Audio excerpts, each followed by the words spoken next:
إن الحمد لله نحمده ونستعينه ونستغفره ونعوذ بالله من شرور أنفسنا وسيئات أعمالنا من يهده الله فلا مضل له ومن يضلل فلا هادي له وأشهد أن لا إله إلا الله وحده لا شريك له وأشهد أن محمدا عبده ورسوله صلى الله عليه وعلى آله وأصحابه أجمعين أما بعد. Donc, nous sommes toujours dans notre programme concernant l'étude du livre Sahih Bukhari, plus précisément le chapitre de la révélation. Et nous sommes toujours au niveau du premier hadith qui parle de l'intention. Et cette fois-ci, on va essayer de finir avec la chaîne de transmission et on va entamer dans le prochain cours l'explication du matin de la parole du prophète sallallahu alayhi wa sallam, où il dit que les actes ne valent que par les intentions. Donc, sans plus tarder, on va essayer de vite faire pour terminer avec une ambiguïté que les gens propagent au sujet de quoi la question d'acceptation des hadiths par le fait de quoi de conditionner par un grand nombre. Mais d'abord, il faut déjà savoir que le hadith de Omar bin Khattab radiyallahu anhu qui parle de l'intention, il dit innamal a'malu binniyat. Les hadiths qui dit innamal a'mal binniyat, les actes ne valent que par les intentions. Ces hadiths-là, il faut déjà savoir que ces hadiths, c'est un hadith qui est étrange. Donc, le hadith de Omar bin Khattab radiyallahu anhu qui parle de l'intention, est un hadith qui est appelé dans la chaîne des hadiths hadith gharib, les hadiths étranges. Donc on va dire quoi, c'est un hadith qui est gharib. Pourquoi c'est gharib? Qu'est-ce qu'un hadith gharib? Un hadith gharib, c'est un hadith qui est arrivé à une étape de la chaîne de transmission. On se retrouve avec un rapporteur. Ça veut dire quoi? Vous savez que lorsque le professeur donne cours, il y a plusieurs étudiants.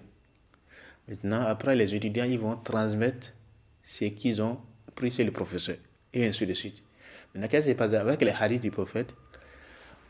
Parfois, il y a des hadiths où on voit que c'est un grand nombre qui rapporte d'un grand nombre, qui rapporte d'un grand nombre. Par exemple, les hadiths qui parlent de quoi? Le hadith qui dit que celui qui masturbe sur moi délibérément, qui cherche sa place en enfer, là. Les hadiths qui met en garde contre le fait de mentir sur le compte du prophète. C'est un hadith où un grand nombre de rapporteurs rapportent, un grand nombre de compagnons, beaucoup de compagnons rapportent du prophète. Et ceux qui ont pris les tabines, il y a beaucoup parmi eux qui rapportent. Donc on se rend compte que quoi, les hadiths là est rapporté par un grand nombre, d'après un grand nombre, d'après un grand nombre. C'est pourquoi les savants disent que c'est un hadith qui est mutawatir. Il y a également d'autres hadiths également, comme les hadiths de l'intercession, le hadith le hadith sur le mas'ala al-khuffayn, le sur les chaussons et autres là, les hadiths sur les châtiments de la tombe. C'est bon? Donc il y a certains hadiths où c'est un grand nombre qui rapporte d'un grand nombre, et on parle de quoi? Les hadiths mutawatir, les hadiths à caractère notoire. Les hadiths à caractère notoire, ça peut être au niveau du matn, comme ça peut être au niveau du chant. On va plutôt dire, ça peut être au niveau de la formulation, comme ça peut être au niveau du sens. Donc c'est mutawatir, soit par les lafz, soit par les thèmes, par la formulation des hadiths, ou bien ça peut être par les sens. Et c'est connu. Pour ceux qui étudient la scène des hadiths, ils connaissent ça. Ça, c'est le premier point. Le deuxième point, parfois, le hadith est rapporté par un petit nombre qui n'atteint pas le degré du grand nombre, c'est-à-dire dans le sens où ça n'atteint pas le degré du mutawatir. Parce que les hadiths qui viennent, on les divise en deux catégories. Ou bien les récits qui nous parviennent, on les divise en deux catégories. Les récits qui sont mutawatir, c'est-à-dire les récits qui nous parviennent à caractère notoire, c'est-à-dire, par exemple, je donne un exemple, c'est quoi? Une centaine de personnes qui rapportent d'une centaine de personnes, jusqu'à la fin. Oui.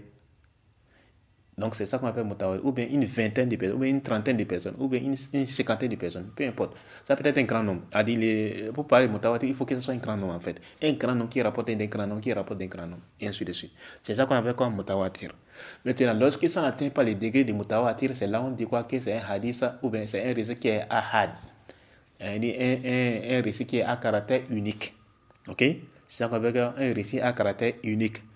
Et ce récit à caractère unique là, rentre dedans le mashhour, rentre dedans les aziz, rentre dedans le ngorib, et ainsi de suite. Donc le hadith à caractère unique, qu'on appelle hadith ahad, ou bien les récits à caractère unique, qu'on appelle les récits ahad.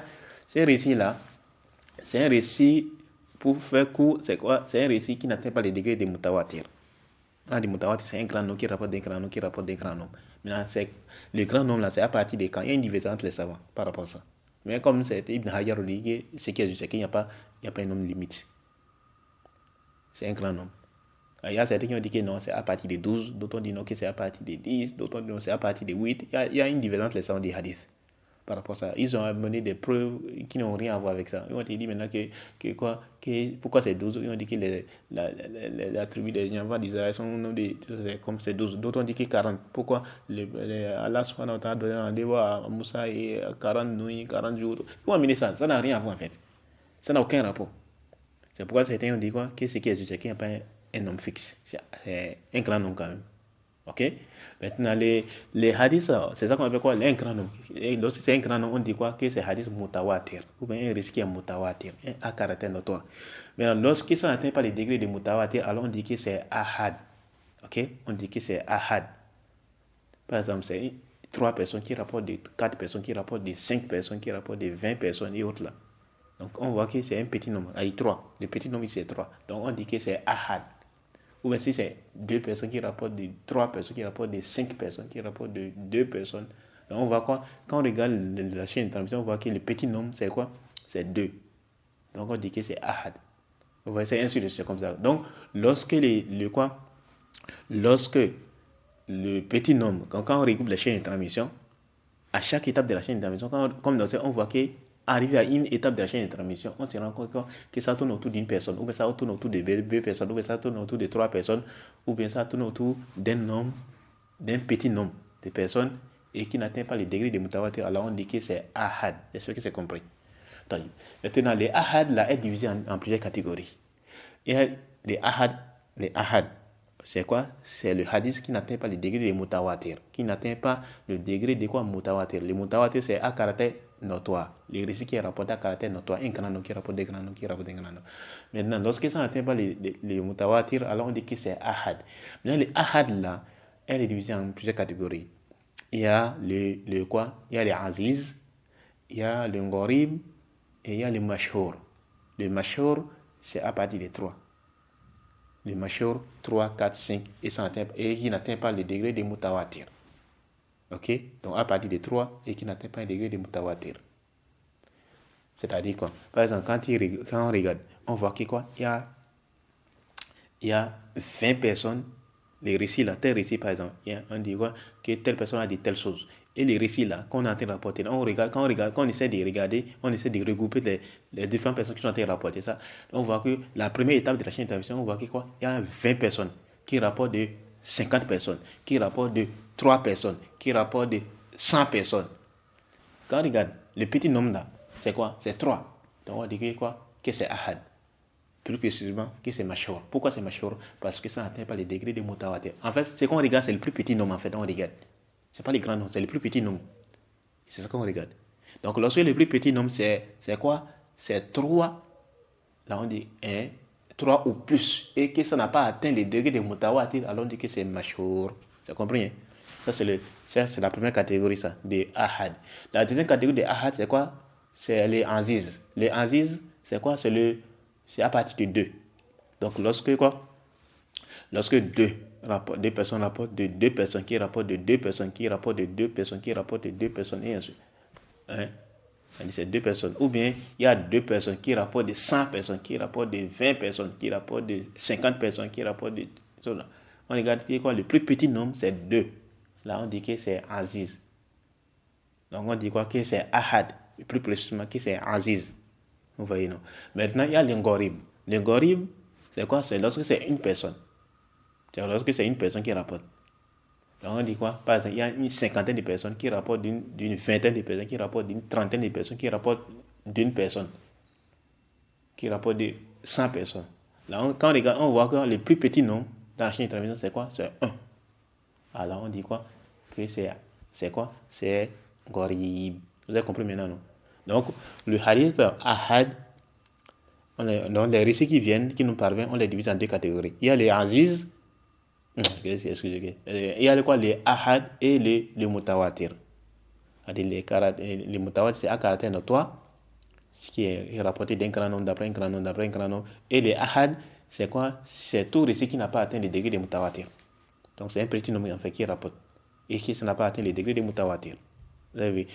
Donc c'est les deux catégories là. Mais ensuite maintenant, le ahad là, ou que c'est un petit nombre qui rapporte et qui n'a pas atteint le degré des mutawatir, c'est ahad là, elle est quoi? Elle est sous-divisée en plusieurs catégories.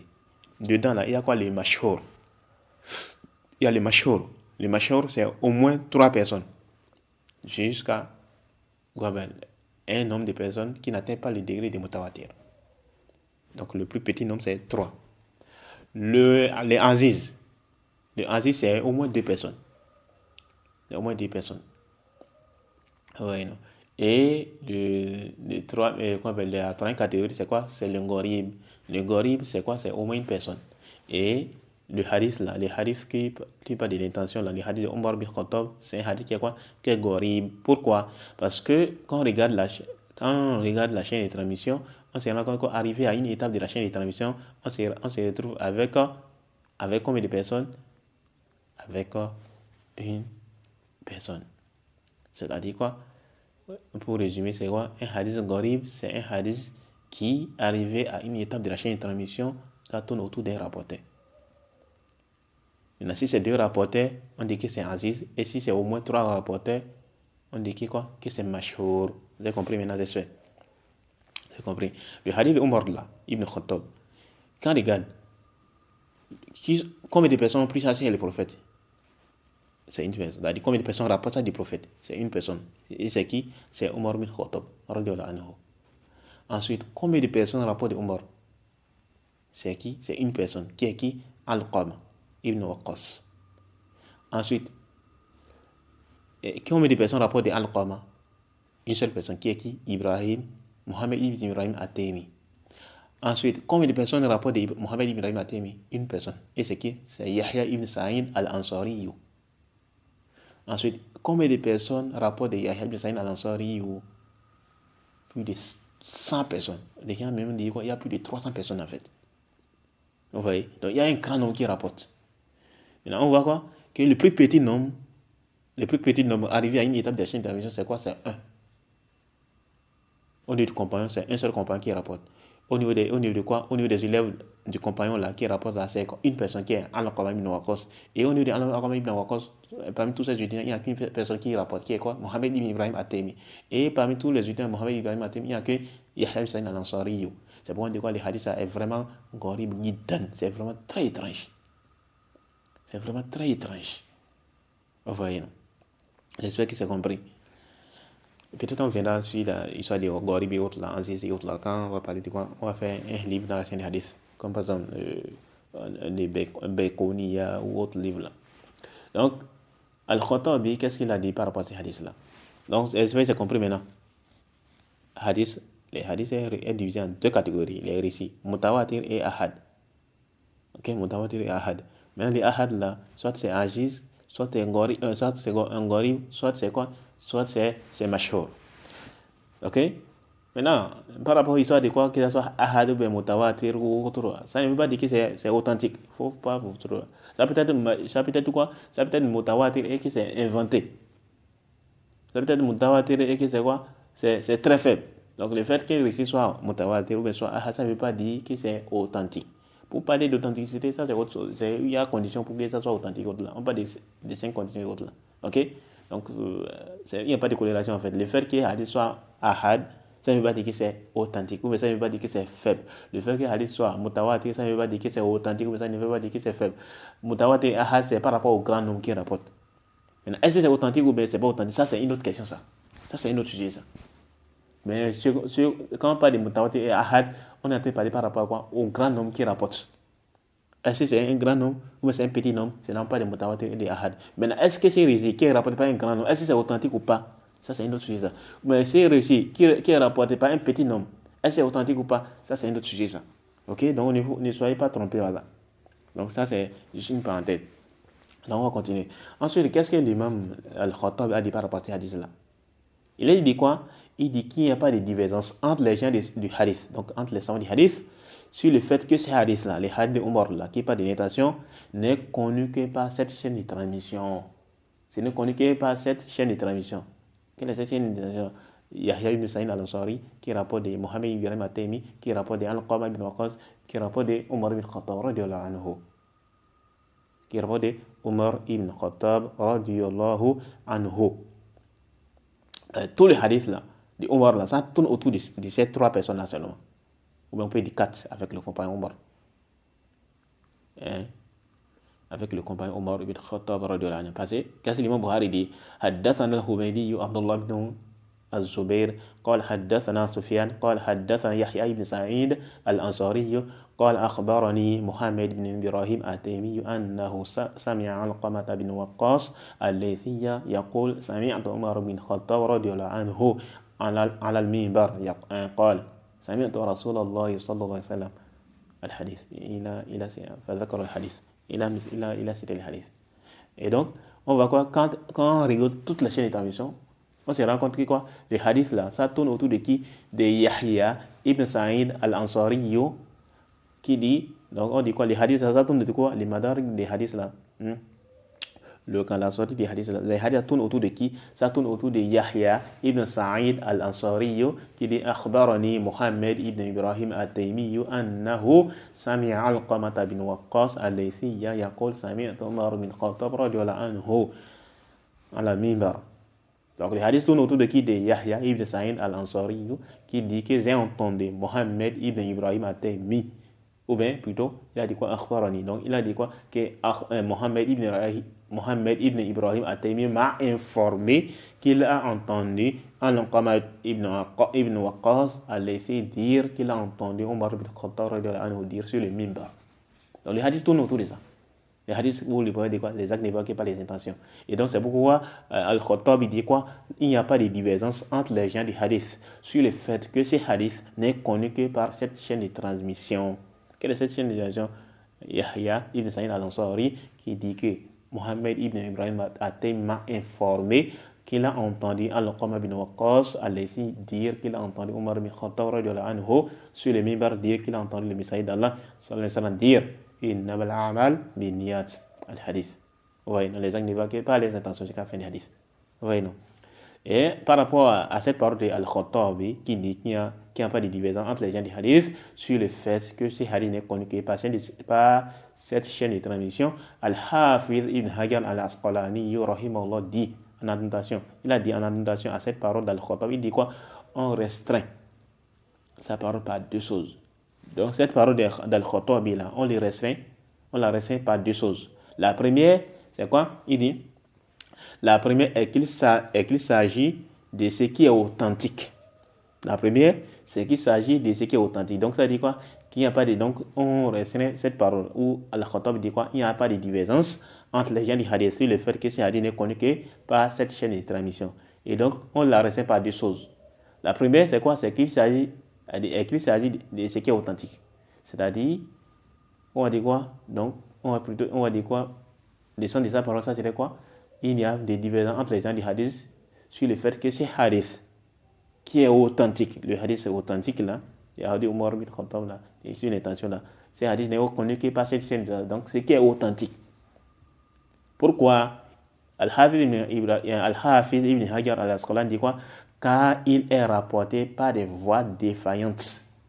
Car il est rapporté par des voix défaillantes qui empiètent sur son authenticité. L'imam Daraqutni, l'imam Al-Qasim ibn Manda l'ont mentionné.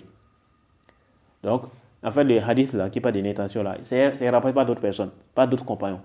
Sauf que ces compagnons là, ces compagnons qui ont rapporté là, aucune de ces versions n'est authentique, sauf celle de Omar. Par exemple, on rapporte d'Abu Huraira a rapporté, Abu Sa'id al-Khudri a rapporté, et autres là. les versions là, il y a certains qui sont inventés, d'autres qui sont comme Bordeaux, d'autres qui sont très faibles, d'autres qui sont munkar. Comme dans la version de Abu Saïd al-Khudri, Abu Hatim a dit par rapport à cette, il a dit que c'est munkar. Que c'est munkar. Vous voyez, non? Et donc c'est pourquoi Ibn Hajar dit quoi? Que, étant donné qu'il y a d'autres compagnons qui ont rapporté ça, que les actes n'évoquent pas les intentions, étant donné qu'il y a d'autres compagnons qui ont rapporté ça, et donc par rapport à cette parole d'Al-Khattabi, où il dit qu'il n'y a pas de différence entre les liens du hadith, sur le fait que c'est hadith qu'on n'est pas cette chaîne de télévision, qui n'est pas cette voie, alors il faut comprendre que la première, qu'il faut comprendre par là, il faut que ce qui est authentique. Quand il y a d'autres versions qui sont rapportées, mais elles ne sont pas authentiques, c'est venu par des voies qui sont défaillantes, qui empiètent sur leur authenticité. Et là, de quoi l'imam Daraqutni et l'imam Abul Qasim Ibn Manda l'ont mentionné. Là, la deuxième chose, c'est quoi? C'est dans le siècle, le contexte. Donc la première, c'est quoi? C'est ce qui est authentique. La deuxième, donc par rapport à cette parole de Al-Khattabi, c'est ce qui est authentique. La deuxième, c'est dans le contexte, le siècle du hadith. Et là, dit quoi? Car plusieurs hadiths ont été mentionnés, plusieurs hadiths ont été rapportés il a dit quoi? Car plusieurs hadiths ont été rapportés dans ces hadiths en rapport avec l'intention. Il y a plusieurs hadiths qui ont été rapportés en rapport avec l'intention. Ou le point n'est pas de la sincérité. Il y a plusieurs compagnons qui ont rapporté. C'est bon? Il y a plusieurs compagnons qui ont rapporté. Mais ce n'est pas avec ce thème-là. C'est-à-dire que les actes n'évoquent pas les intentions. Non. Il y a d'autres compagnons qui ont rapporté des hadiths qui n'ont pas de la sincérité, qui n'ont pas de quoi? De l'intention. Comme par exemple les hadiths où le prophète dit quoi? Sallallahu alayhi wa sallam, Allah n'a servi que ce qui est fait pour son visage. Vous voyez, autre là. Il y a des hadiths qui sont venus par rapport à ça. Sauf que le contexte, par rapport au contexte ici là, il y a que quoi? Cette voix de l'imam, qui est plutôt quoi? Omar ibn Khattab a rapporté. Donc c'est pourquoi l'imam Al-Hafiz Ibn Hajar dit quoi? Que dans les siècles des hadiths, le contexte des hadiths, quand il y a plusieurs hadiths qui ont été rapportés, dans ces chapitres en rapport avec l'intention. Puis Ibn Hajar a cité quelques hadiths qui sont venus parlant de l'intention. Vous voyez, non? Donc voilà ce qu'on peut dire par rapport à ça. Ensuite, comme je disais, c'est un hadith de Umar ibn Khattab, c'est un hadith qui est gharib, c'est un hadith qui est étrange. C'est même très étrange. Et parce que les hadiths tournent autour de Yahya ibn Sa'id al-Ansari qui dit que Mohammed ibn Ibrahim At-Taymi m'a informé que son professeur Al-Qama, ou bien que son professeur Al-Qama Ibn Waqqas lui a dit, ou bien plutôt par rapport aux thèmes qui sont venus dans la formulation, il a dit quoi? Yahya ibn Sa'id al-Ansari a dit que Mohammed ibn Ibrahim At-Taymi m'a informé qu'il a entendu Al-Qama ibn Waqqas dire qu'il a entendu Omar ibn Khattab radiyallahu anhu sur le minbar dire. Voilà. Et là, c'était les hadiths. Et donc, le Omar ibn Khattab radiyallahu anhu a rapporté ces hadiths-là en étant sur le minbar. C'est ça qu'Al-Qama a dit. Il a dit qu'il a entendu ça sur le minbar. Donc, Omar était sur le minbar lorsqu'il a rapporté les hadiths du prophète sallallahu alayhi wa sallam. Et donc, beaucoup de personnes étaient présentes. Il y a des gens qui étaient présents. Le Omar était sur le minbar. Il a rapporté les hadiths. Et beaucoup étaient présents. Mais avec ça, personne parmi les gens qui étaient présents là, personne parmi eux n'a rapporté ces hadiths à l'exception de Al-Qama bin Waqqas. Ceci montre quoi? C'est là où je viens en venir là. Ceci montre quoi? Ceci montre que le fait que certaines personnes ne rapportent pas un hadith, ça ne veut pas dire qu'ils ne connaissent pas. Ça ne veut pas dire qu'ils ne connaissent pas. Parfois, quand on revient dans la bibliographie de Salaf, on se rend compte qu'il y a certains, par exemple, j'ai vu un récit là de Shu'ba ibn Hajjaj, l'imam des hadiths, l'amir mu'minin fil hadith. Il y a un récit où il a dit quoi? Que parfois il y a quelqu'un qui vient lui rapporter, qui vient lui narrer les hadiths, et il fait semblant comme s'il ne connaissait pas les hadiths. Il lui dirait. Pourtant, il a entendu ça, il connaissait ces hadiths avant même que la personne ne soit née. Pourtant, il connaissait ces hadiths là avant même que la personne ne soit née. Vous imaginez? quoi? Ça nous montre quoi? L'humilité de nos salafs. C'était des gens qui étaient humbles, ce n'étaient pas les gens qui étaient orgueilleux. Et comme on a besoin de quoi? D'hériter de leur comportement. On dit on doit suivre les salafs, les salafs. Ce n'est pas seulement dans la bouche, il y a également dans les faits. Le fait de suivre les traces, que ce soit dans l'aqida, que ce soit dans les manhaj, que ce soit dans les suluk, dans les akhlaq, dans les comportements, et comment ils se comportaient et autres là. Tout cela, également dans les efforts, dans la recherche de la science, dans les efforts, dans l'accomplissement des actes d'adoration et autres là. On se doit de les suivre dans ça. Ça englobe tout. Donc le manhaj des salaf, ça englobe tout. Ce n'est pas seulement spécifique à un domaine bien précis, dans le sens où ce n'est pas seulement dans quoi? Dans l'acquisition de la science. Ou bien ce n'est pas seulement dans quoi? Dans la croyance. C'est plus global que ça.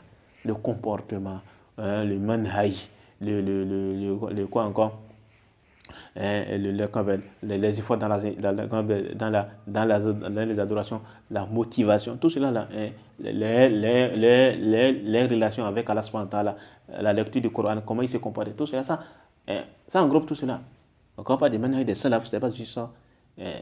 Parler de quoi? Parler de trucs là, la croyance et autres. Non, c'est pas seulement limité à ça.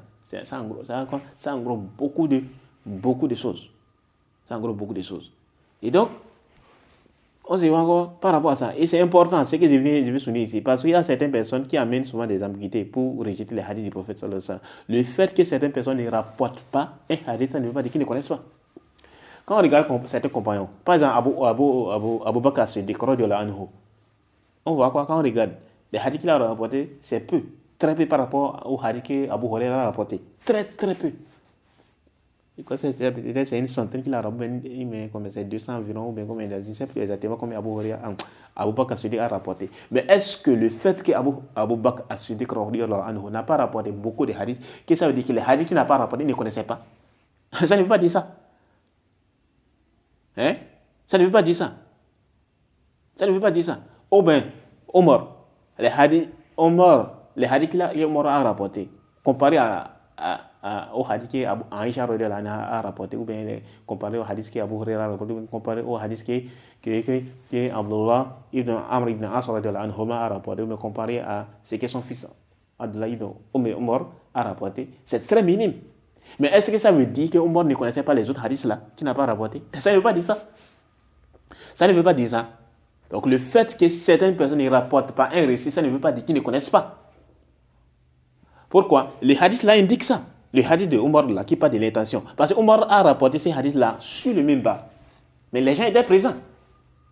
Imagine par exemple, je viens maintenant, il y a un liman qui est là. Je donne un exemple par exemple. Parce que souvent, dans le monde entier là, le plus souvent, là où les gens se regroupent le plus souvent, surtout un peu partout dans le monde, c'est quoi? Là où les musulmans se regroupent le plus souvent, c'est le vendredi, à la prière de vendredi, ou bien la prière de la fête.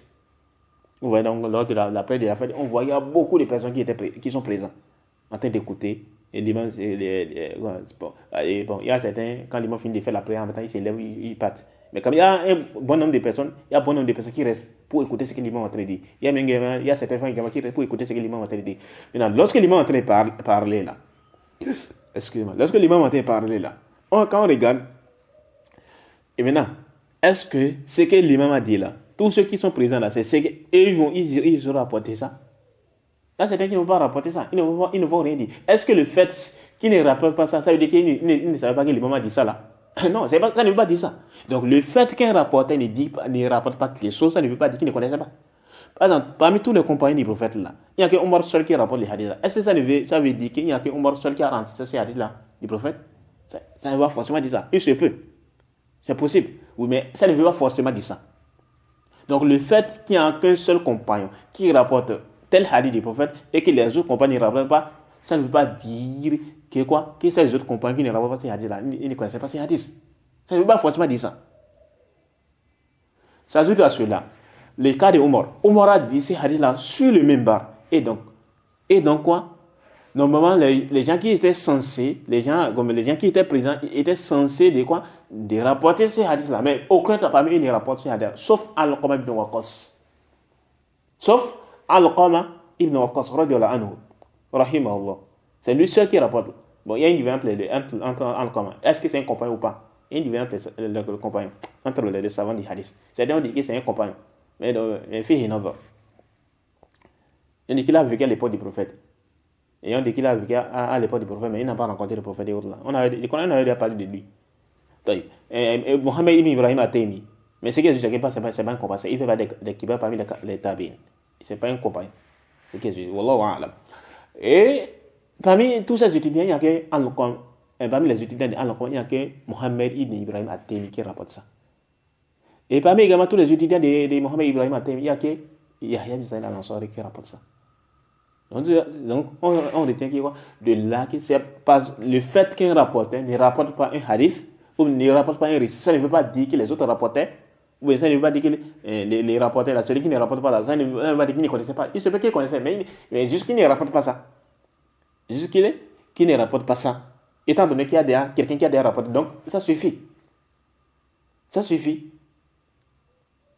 Sinon quoi? Faut regarder. Regardez, Omar est sur le minbar et il a rapporté les hadiths qu'il a entendu le prophète a dit. Sallallahu alayhi wa sallam. C'est là. Et les autres, les gens qui étaient présents là, personne n'a fait l'incar de ça. Personne n'a réprimandé ça. Et ça veut dire cela, personne parmi eux n'a rapporté ça, sauf Al-Qama. Donc ça ne veut pas dire que celui qui rapporte le hadith, qu'il est la seule à avoir ce hadith-là. Ça ne veut pas forcément dire ça. Ça veut dire cela, le fait que les autres ne rapportent pas, ça ne veut pas dire qu'ils ne connaissaient pas ça. Il se peut qu'ils connaissaient ça. Et maintenant, lors des rapporteurs, il se peut qu'ils ont oublié des rapporteurs et que l'autre là a des rapportés. Ou bien il se peut également, il y a des paramètres. Mais le fait qu'il y a une personne qui a des rapportés, ça suffit, ça suffit déjà. Donc de là, on voit légalement des gens qui viennent, légalement de certaines personnes qui veulent conditionner l'acceptation des récits du professeur de cela par un grand homme, pas un grand rapporteur. Que si ce n'est pas un grand rapporteur, on ne prend pas. Ça, c'est une bid'a. Ça, c'est une innovation. C'est même caduc. C'est quoi? C'est caduc. Pourquoi? Parce que, on te dit quoi? Les gens aujourd'hui, les gens qui ont un problème dans le manhaj, les gens qui sont égarés autres là, ils vont te dire que non, que tant que le récit n'est pas authentique, tant que le récit n'est pas rapporté par un grand nombre de personnes là, c'est quoi? On est surtout dans les sujets en rapport avec la foi, donc les chapitres de la foi, les chapitres de la croyance et autres là. Que quoi? Tant que c'est pas rapporté un grand nombre là, tant que c'est pas un rapporteur qui rapporte ça là, on ne peut pas prendre ça en considération. Il se peut qu'il s'est trompé et autres là. On dit quoi? Que ça, c'est une parole qui est vaine. Donc, ces personnes-là qui conditionnent l'acceptation des hadiths du prophète sallallahu alayhi wa sallam par le fait qu'il faut un grand nombre de rapporteurs, il faut un grand nombre qui rapportent les hadiths, surtout dans les questions, dans les sujets en rapport avec la croyance, ça, c'est quoi? Ça, c'est caduc. Les paroles sont caduques. C'est même une condition qui est innovée. Et en réfutation, par rapport à cette parole-là, nous disons premièrement, toute condition qui ne figure pas dans les livres d'Allah est caduque. Elle est nulle. Même si c'est quoi? Même si c'est plus de 1000 conditions. Le messager d'Allah, notre guide, celui qu'on doit prendre comme exemple, qu'est-ce qu'il a dit? Il a dit dans un hadith, il a dit, ma ba'la unas yashtarituna shurutan laysa fi kitabillah. Il dit qu'est-ce que les gens ont à mettre des conditions qui ne figurent pas dans le livre d'Allah. Man ishtarata shartan. Soyez attentifs. C'est le messager d'Allah qui dit ça. Il dit man ishtarata shartan laysa fi kitabillah fa huwa batil. Il dit quoi? Celui qui va mettre une condition qui ne figure pas dans le livre d'Allah, alors elle est caduque. Et il dit quoi? Wa in ishtarata mi'atan shart. Il dit même s'il a quoi? Même s'il a mis 1000 conditions. Le messager d'Allah dit quoi? Le prophète Mohammed sallallahu alayhi wa sallam, il dit quoi? Il dit qu'est-ce que les gens ont à mettre des conditions qui ne figurent pas dans le livre d'Allah. Donc toi tu viens conditionner quelque chose et que ces conditions-là, c'est pas dans le livre d'Allah. Qu'est-ce que les gens ont à faire avec ça? Pourquoi les gens agissent comme ça? Le prophète est en train de dire quoi? Il est en train de faire une réprimande ici. Il est en train de réprimander ici. Et il dit que quoi? Il dit man ishtarata sharatan laysa fi kitabillah fa huwa batil. Et que celui qui va mettre une condition qui ne figure pas dans les livres d'Allah, donc il y a une condition qui a été mise en place. Et que cette condition, quand on regarde cette condition-là, on voit que c'est même pas dans les livres d'Allah. Qu'Allah n'a pas conditionné ça. Comme aujourd'hui, les gens qui veulent conditionner, la prédication, pas d'abord, il faut avoir la tazkia. Si tu n'as pas de tazkia, tu ne peux pas faire la prédication. Il veut mettre ça comme condition. Si tu n'as pas la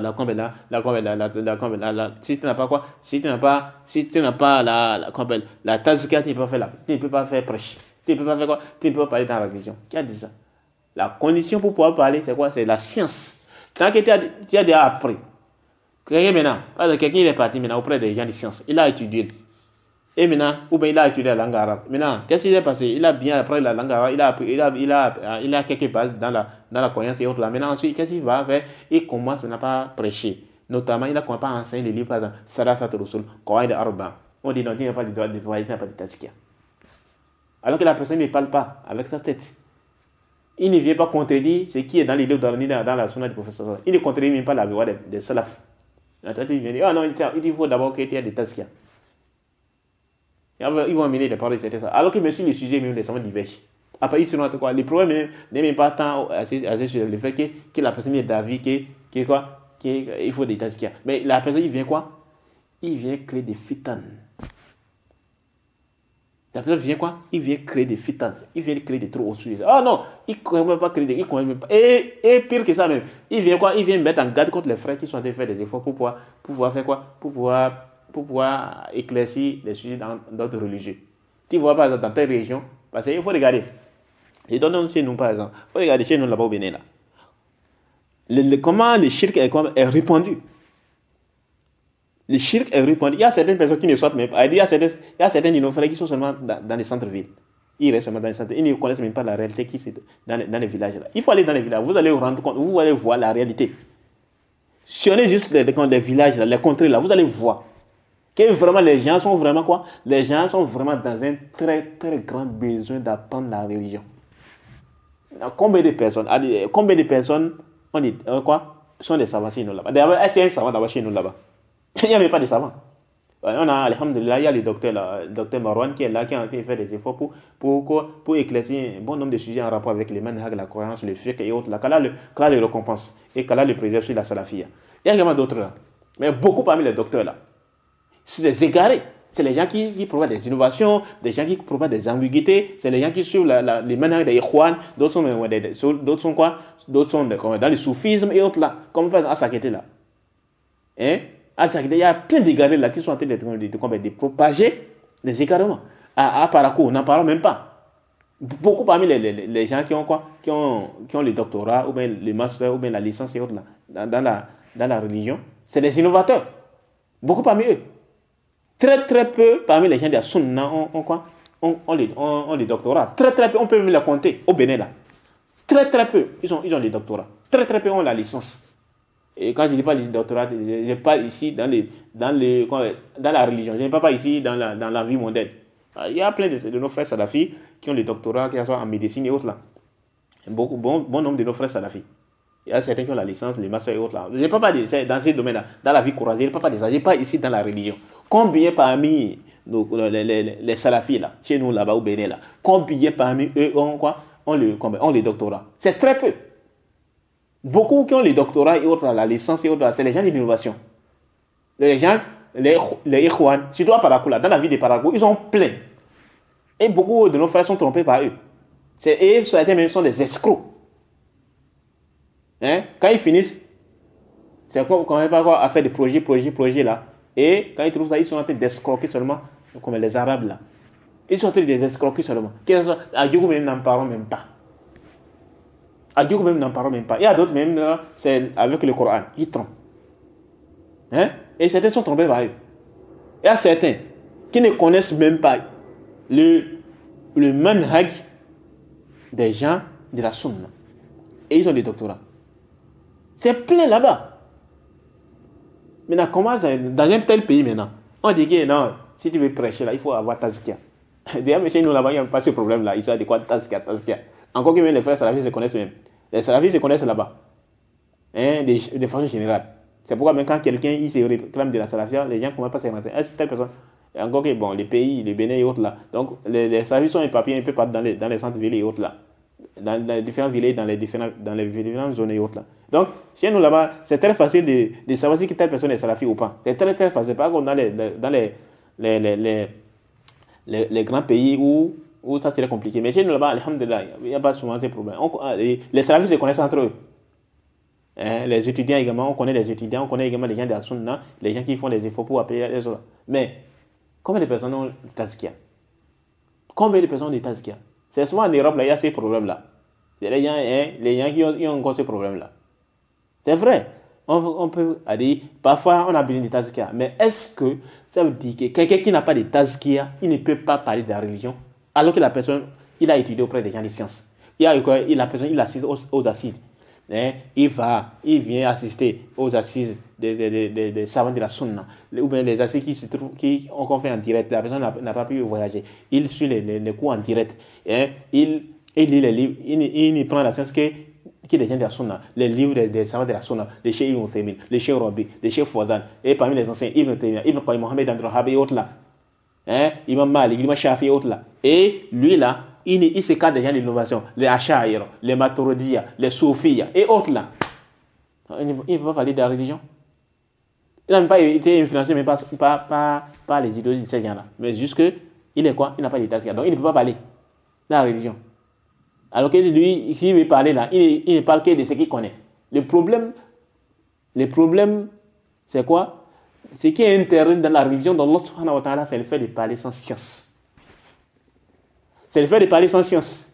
Quand la personne il veut parler, et il a la science sur le sujet, il commence à parler, il prend par exemple, dans la zone là, il ne commence pas à enseigner les livres. Il commence pas, par exemple, il commence pas à enseigner Salasat al-Usul avec les Cheikh Fawzan. Il fait la tradition, il fait quelques annotations par rapport à la réalité de que les gens vivent dans le milieu. Avec également Qawaid Arba, les Mulakhas, Fichar Kitab Tawhid de Cheikh Fawzan. L'explication résumée, il ne commence pas à traduire ça. Et de l'autre côté, dans le fiqh, il prend par exemple les Mulakhas également dans le fiqh de Cheikh Fawzan. Ou bien Umdat al-Ahkam avec les Cheikh Ibn Uthaymin. Ou bien les Cheikh de Cheikh Fawzan. Il ne commence pas à enseigner ça. Donc c'est interdit. Il ne peut pas parler de ça. C'est souvent comme. En tout cas, chez nous, là-bas, il n'y a pas souvent ces problèmes en fait.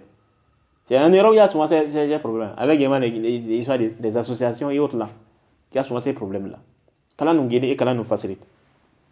Et donc, toute condition, comme je disais, toute condition qui ne figure pas dans le livre d'Allah, elle est caduque, comme le messager d'Allah nous a dit. Comme le messager Mohammed sallallahu alayhi wa sallam nous a informé. Il dit quoi? Toute condition qui ne figure pas dans le livre d'Allah, elle est caduque, même si c'est 1000 conditions. Les hadiths est dans le Sahih Bukhari et Muslim. Les hadiths est dans le Sahih Bukhari et le Sahih Muslim. Il a dit quoi? Il dit Man ishtarata sharatan laysa fi kitabillah fahuwa batil. Il dit celui qui va mettre comme condition, qui va mettre une condition qui n'est pas dans les livres d'Allah, alors elle est caduque. Et il dit quoi? Wa in ishtarata mi'atan shart. Même s'il met 1000 conditions. Même s'il met 1000 conditions. Du moment que ça ne figure pas dans les livres d'Allah, alors elle est caduque. Et il a dit quoi? Vers la fin des hadiths, il a dit quoi? Sharatullahi ahaqqu wa awthaq. Il dit quoi? Le livre d'Allah, ou bien la condition d'Allah plutôt, la condition d'Allah est plus en droit d'être prise en considération et elle est plus fiable. Donc, ce qui est pris en considération, c'est quoi? C'est la condition d'Allah, qui se trouve dans son livre. C'est pas juste ça. Quand on dit les livres, ça en gros également, la sunna également en fait partie. Parce que le Coran nous demande de suivre la sunna du prophète.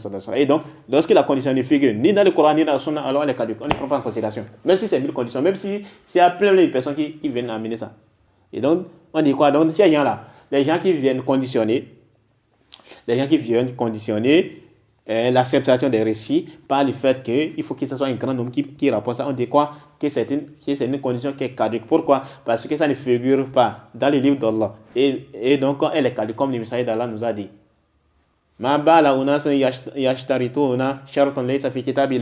Qu'est-ce que les gens ont à mettre des conditions qui ne figurent pas dans les livres d'Allah? Et celui qui va mettre une condition qui ne figure pas dans les livres d'Allah, alors elle est caduque. Et donc, toi qui es en train de conditionner ça là, on dit que c'est le caduc. Pourquoi? Parce que ça ne figure pas dans les livres d'Allah. Ouais, من اشترط شرطا ليس في كتاب الله فهو باطل وإن اشترط شرط وإن اشترط 100 شرط 100 شرط même si même une condition شرط الله أحق la condition d'Allah est prise en droit d'être suivie وأوثق et elle est plus fiable. Allah subhanahu wa ta'ala a mis comme condition pour accepter les récits. C'est quoi? Il a mis quoi comme condition? Le fait que la personne soit digne de confiance. Allah a conditionné l'acceptation des récits, l'acceptation des informations par le fait que cette personne soit digne de confiance. Et non le fait qu'il y ait beaucoup de personnes qui rapportent ça. Qu'est-ce que Allah nous a dit dans la sourate Hujurat? Allah dit Ya ayyuhalladhina amanu in ja'akum fasiqun binaba'in fatabayyanu. Fatabayyanu. Écoutez bien. Allah dit quoi? Ya ayyuhalladhina amanu. Oh vous qui avez cru. In ja'akum fasiqun binaba'in. Oh vous qui avez cru. Si un pervers vous apporte une nouvelle, une information, qu'est-ce qu'il a dit?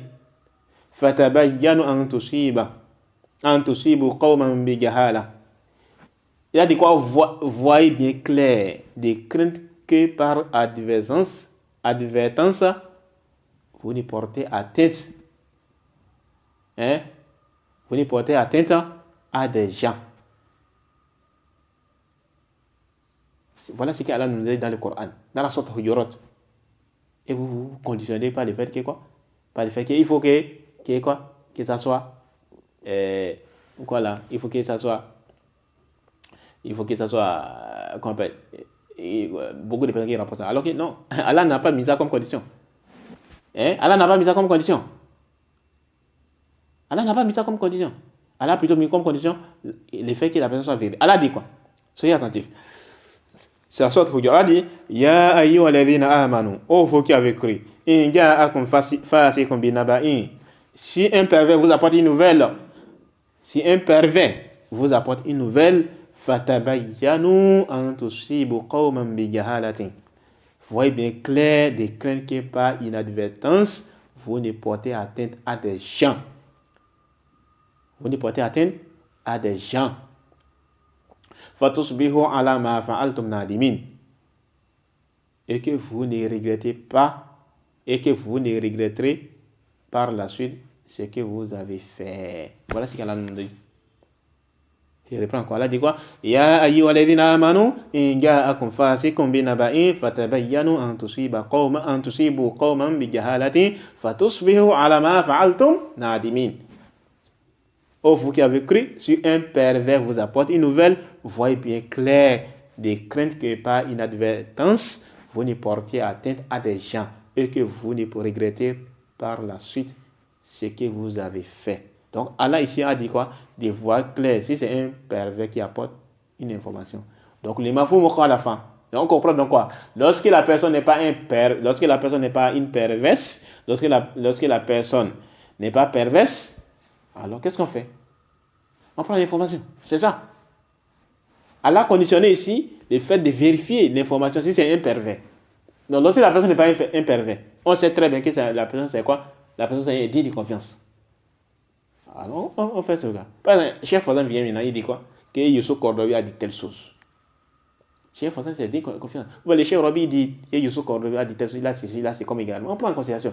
Il dit que l'autre là, c'est de Koutoub. C'est là, on va dire que non, il ne prend pas en compte jusqu'à ce qu'il y a beaucoup de personnes qui vont témoigner. Non, c'est pas ça. Du moment que c'est quelqu'un qui est digne de confiance, qui apporte une information, alors on prend en considération son information. Quelqu'un peut dire, il peut se tromper. Oui, on dit oui, il peut se tromper. Toi-même, tu peux te tromper. Qu'est-ce qui prouve que lui s'est trompé de façon précise sur telle information? Qu'est-ce qui prouve? Tu as une preuve par rapport à ça? Peut-être. Il faut laisser les peut-être là de côté. Voilà, c'est ce qu'Allah a mis comme condition. Lorsque l'information nous parvient de la part d'un pervers, alors on ne prend pas en considération. Mais lorsque ça nous parvient de la part de qui? D'un thiqa, alors on prend l'information en considération. Et c'est justement la raison pour laquelle nos salaf disaient quoi? Qu'est-ce que l'autre l'a dit? C'est moi, Ibn Khuzaymah a dit quoi? n'est accepté la parole de personne avec le prophète que lorsque l'information est vérifiée comme venant de lui. Donc il faut que ça soit vérifié. Et l'autre l'a dit, Yahya ibn Mohammed ibn Yahya, il a dit quoi? L'information du prophète sallallahu alayhi wa sallam n'est établie que lorsqu'elle est relatée par un thiqa, par un rapporteur qui est digne de confiance, d'après un thiqa, donc d'après un rapporteur digne de confiance, au point que l'information ne soit complétée qu'avec ses caractéristiques jusqu'au prophète sallallahu alayhi wa sallam, et qu'il n'y ait entre eux aucun homme dont l'état est inconnu, ni un homme critiqué.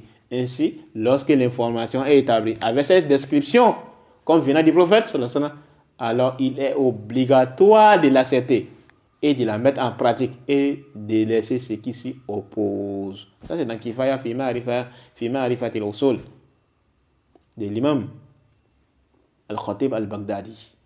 Il dit quoi? L'information du prophète sallallahu alayhi wa sallam n'est établie que lorsqu'elle est relatée par un thiqa, par un rapporteur digne de confiance, d'après un rapporteur digne de confiance, au point où l'information ne soit complétée qu'avec ses caractéristiques jusqu'au prophète. Donc, il y a un rapporteur digne de confiance qui rapporte d'un rapporteur digne de confiance qui rapporte d'un rapporteur digne de confiance qui rapporte d'un rapporteur digne de confiance jusqu'au prophète. C'est ça qu'il a pris en considération. C'est ça qu'il veut faire comprendre ici. C'est ça qu'il veut nous faire comprendre ici. Il a dit quoi? Et qu'il n'y ait entre eux aucun homme qui est quoi? Dont son état est inconnu. Donc, il n'y a pas d'inconnu dedans. C'est des gens qui sont connus pour les quoi? Pour les véracités. C'est des gens qui sont connus pour les crédibilités. Ok? Donc, il n'y a pas un homme il n'y a pas quelqu'un qui est inconnu dedans, ni un homme qui est critiqué. Donc, il n'y a pas quelqu'un qui a été critiqué là. C'est les rapports de confiance. Par exemple, tu vois maintenant un récit qui est quoi? L'imam Malik rapporte de Nafi d'après Ibn Omar. Il te dit n'est pas en considération. Ou bien l'imam Malik rapporte de Salim d'après Ibn Omar, d'après le prophète. C'est les rapports de confiance. Il y a même des gens qui te disent quoi? La chaîne d'intervention Malik d'après Nafi d'après Ibn Omar, d'après le prophète. C'est une chaîne d'intervention c'est une chaîne d'intervention qui est en or. C'est une chaîne d'intervention qui est en or. Il y a des chaînes d'intervention qui sont connues. Quand tu vois ces chaînes d'intervention là, c'est comme des pelles. Imagine quand quelqu'un il était dans les besoins. Et il est dans les besoins, par exemple, il est éprouvé par la pauvreté, par exemple. C'est bon? Quelqu'un est éprouvé par la pauvreté. Ou bien pour quelqu'un il est éprouvé, il est dans un très grand besoin. Et là, il a un très grand besoin de l'argent. Il est éprouvé par la maladie. Il a besoin d'argent pour aller à l'hôpital. Ou bien il a besoin d'acheter certaines choses. Ou bien il a besoin de payer les loyers, la location et autres là. Et il n'a pas d'argent. Et d'un seul coup, Allah lui donne une issue. Il a trouvé d'argent. Quel serait son état? Il serait très en joie. Il serait en joie. Le fait qu'il a trouvé son état, il pourra résoudre les problèmes qu'il a. Donc, par exemple, il a la maladie qui est là. Donc, il va pouvoir résoudre l'argent qu'il a eu là. Il va résoudre ces problèmes-là. Ça, c'est. La personne serait en joie. Ou bien, la personne qui a trouvé l'argent a dit Allah lui a trouvé une issue et il a trouvé l'argent. Donc, si c'était la maladie par laquelle il était éprouvé, il va pouvoir payer l'argent pour pouvoir résoudre ce problème-là. Ou bien, pour pouvoir payer la location et autres là, il serait en joie. Ouais, l'état de la personne, non? C'est comme ça également. Dans la chaîne des hadiths, là, il y a souvent certaines chaînes, quand on voit ça, on est en joie. On est en joie. Il y a des chaînes de transmission, quand ils voient, c'est en joie. On dit que c'est les chaînes de transmission les plus authentiques. Par exemple, la chaîne de transmission par rapport à Boubac, c'est telle chaîne qui est la plus authentique. Donc, quand ils voient ça, là, tu es quoi? Tu es apaisé. Par exemple, la chaîne de transmission, par exemple, tu vois la chaîne de transmission qui on rapporte de quoi? De l'imam Malik, par exemple. Pas la voix d'Ibn Omar. Les hadiths qui rapportent pas la voix d'Ibn Omar. Quand tu vois ça, par exemple, tu vois que c'est quoi? C'est Malik d'après Nafi d'après Ibn Omar. Ou bien Malik d'après Salim d'après Ibn Omar. Quand tu vois ça, tu n'as même pas besoin de quoi? D'être en joie en fait. Ça, c'est quelque chose qui est connu dans la chaîne d'Adieu. Pourquoi? Parce que ça, c'est des choses qui sont connues dans la chaîne d'Adieu. C'est comme également, la chaîne d'Adieu, on dit quoi? La chaîne d'Adieu d'Ismaïl ibn Abi Khalid, d'après Qasim ibn Abi Hazim, d'après Abu Bakr. C'est la chaîne de transmission, pas la voix d'Abu Bakr. On dit la chaîne de transmission, certains disent que c'est la chaîne de transmission la plus authentique. Donc quand il voit ça, quand il voit ça, tu es apaisé. C'est comme ça, avec les compagnons. Par rapport à Abu Bakr, il y a la chaîne de transmission la plus authentique. Par rapport à Ibn Omar, il y a la chaîne de transmission la plus authentique. Par rapport à Abu Huraira, il y a la chaîne de transmission la plus authentique. Et ainsi de suite. Vous pouvez voir, ceux qui ont utilisé la chaîne de hadith, ils connaissent ça. L'autre là, l'imam Ibn Kathir, avec les chars dans les Ikhtisar Ulum al-Hadith, avec les chars de Ahmed al-Shakir, il a abordé ce sujet-là. Ce sujet a été abordé. Les chaînes de transmission les plus authentiques. Il y a certains qui ont dit que la chaîne de transmission la plus authentique, c'est telle chaîne de transmission. Il y a certains qui ont dit quoi? Il faut détailler, il faut scinder, il faut faire la différence. Dis que la chaîne de transmission la plus authentique par rapport à tel compagnon. La chaîne de transmission la plus authentique par rapport à Abu Huraira. La chaîne de transmission la plus authentique par rapport à Aïcha. La chaîne de transmission la plus authentique par rapport à tel compagnon. Quand il voit par exemple Hisham ibn Urwa, d'après son père, d'après Aïcha. Quand il voit cette chaîne de transmission, quand il voit Hisham ibn Urwa, an Abihi an Aïcha. Hisham ibn Urwa, d'après Urwa ibn Zubayr, d'après Aïcha. Quand il voit ça, tu es apaisé. C'est une traduction qui t'apaise. Quelqu'un va dire, non, on ne prend pas en considération. C'est plutôt ta parole, on ne prend pas en considération. Ok? Donc, ce qui est pris en considération, c'est quoi? C'est le fait que les rapporteurs doivent être dignes de confiance. Et non le fait que les rapporteurs, qu'il y ait un grand nombre qui rapportent ça. Si un grand nombre qui rapporte ça, c'est bien. Allez, par exemple, il y a les rapporteurs qui sont quoi? Qui sont nombreux. Tel nombre de rapporteurs, ils rapportent ça de telle personne qui rapporte de telle personne, on voit quoi? C'est les rapporteurs qui sont dignes de confiance. Et il y a beaucoup. Il y a une personne qui rapporte ça, d'après une personne. Et c'est les rapporteurs qui sont dignes de confiance. Il y a encore d'autres personnes. C'est les mêmes récits qui rapportent également par haute voix. Et avec les mêmes chaînes. Donc il y a beaucoup de personnes qui rapportent les hadiths là, qui rapportent les récits là. Et c'est les rapporteurs qui sont dignes de confiance. Là, ça encore ajoute des certitudes sur des certitudes. Donc ça apaise plus. Parce que les degrés de certitude, ce n'est pas les mêmes degrés. Est-ce que le degré de certitude du professeur Lazara, c'est la même chose que nous les gens ordinaires là? Non. Ou bien la certitude d'Abou Bakr, ou bien la certitude des compagnons. C'est le même degré que la certitude de nous qui sont venus plus tard? Pas du tout. De la même manière que les gens ne sont pas au même niveau de la science, c'est de cette même manière également, la certitude n'est pas au même degré. Pour vous donner un exemple. Faut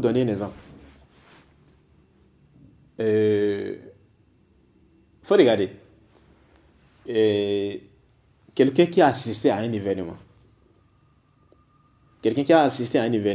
Son degré de certitude, il a vu l'événement. Ça s'est déroulé à quoi? Devant lui. Et il a bien vu. Il a assisté à ça. Il sait comment les choses se sont déroulées. Est-ce que lui, sa situation-là, sa certitude serait comme quelqu'un qui n'a pas assisté à l'événement, mais on lui a informé de cet événement-là. Il peut faire quoi? Il peut avoir foi à ça. Voilà comment ça s'est déroulé. Parce que c'est l'information qu'il lui a parlé de quelqu'un qui est digne de confiance. Mais est-ce que lui, son cas là, par rapport à son degré de certitude, est-ce que ça serait la même chose que celui qui a assisté à l'événement? Ah non.